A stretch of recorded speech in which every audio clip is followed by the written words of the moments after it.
السلام عليكم. النهارده هنعمل دجاج كنتاكي باسهل وابسط طريقه ومقادير مظبوطه جدا. هيطلع معاكي احسن من الجاهز وتحدي الطعم. فايته كتير جدا اللي ما جربش الطريقه دي. انا ما كنتش اعرف ان هي بالسهوله دي. تطلع معايا مستويه ودايبه. طعمها احسن من الجاهز وبجد كانها كنتاكي حقيقي حقيقي. طعمها كانها كنتاكي جايباها جاهزه من بره. يلا نشوف عملناها ازاي. اول حاجه واهم حاجه الفرخه ما تزيدش عنك عن الكيلو ونص عشان تعرف تستوى معاك وتبقى حلوه قوي. كل ما تبقى صغيره وحلوه كل ما تستوى معاك بسهوله. نفتحها كويس جدا جدا من كل الاتجاهات. مش ان احنا نقطعها بقى ونهريها، لا، فتحيها كده زي ان ايه بتنغزيها. بعد كده هنحضر التتبيله بتاعتنا.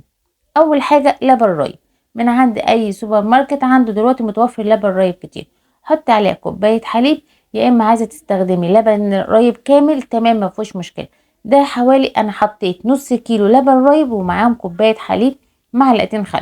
التوابل اللي معانا مع توم باودر معلقه كبيره، بصل باودر معلقه كبيره، ملح ليمون وتكوني مستخدمه ملح ليمون ممتاز يا اما بستغني عنه. معلقه كبيره بابريكا، معلقه فلفل اسمر، معلقتين ملح، ومع معلقه جنزبيل. وانزلي بالبهارات دي وقلبيها مع بعض كويس جدا جدا لما تتجانس. بعد كده نزلي الفراخ بتاعتك في قلب التتبيله وقلبيها كويس جدا لما تشرب التتبيله. تتاكدي ان هي شربت التتبيله تماما مفيش اي غلطه فيها.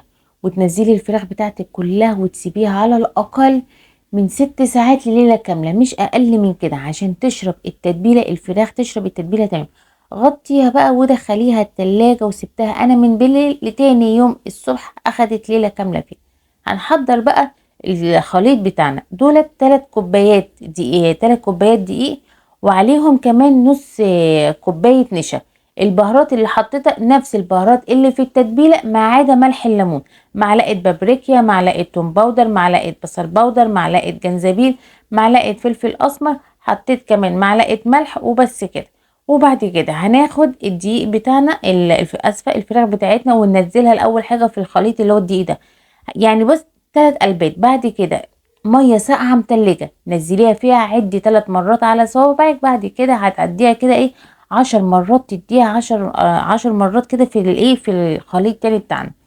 وبعد كده تحاولي ان انت تنفضيها عشان تاخدي معاكي بقى ايه الشكل بتاع البروست بتاع بره دوت اللي انت بتجيبيها تبقى إيه مقطعه كده. نفس الطريقه في كل الفراخ تعمليها. هتديها 3 تقليبات، نزليها في الميه يكون ميه متلجه فيها تلج.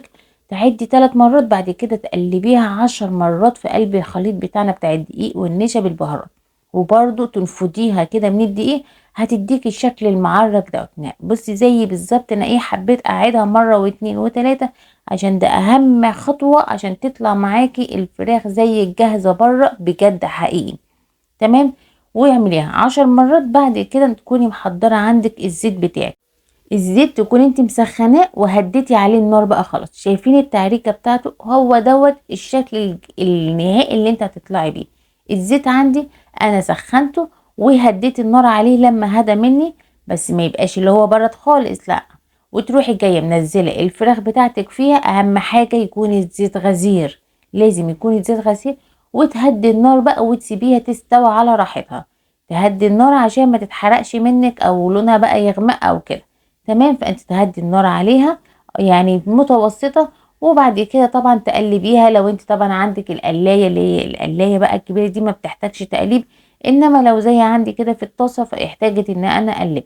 وعملت احلى فراخ بروست في البيت بجد. مش انت كأنك جايباها من بره حقيقي. طعمها زي الجاهز بالظبط، مقرمشه. الاولاد نسفوها نسف ما خدتش، ما تبقاش منها حاجه. بجد خطيره خطيره خطيره. شايفين الجمال؟ حلوه قوي. تقدميها بقى جنب الرز الريزو، سلطه الكوسلو مع شويه بطاطس كده وطحينه وكاتشب. وادعوا لي بقى دعوه حلوه كده من قلبكم. شايفين الجمال؟ حاجه كده فاخر من الاخر. جربوها وايه رايكم فيها، ان شاء الله هتعجبكم. اهم حاجه يكون الزيت يكون اتحمى وبعد كده يهدى، يبقى وتوطي عليه، يبقى حراره متوسطه عشان تستوي براحتها.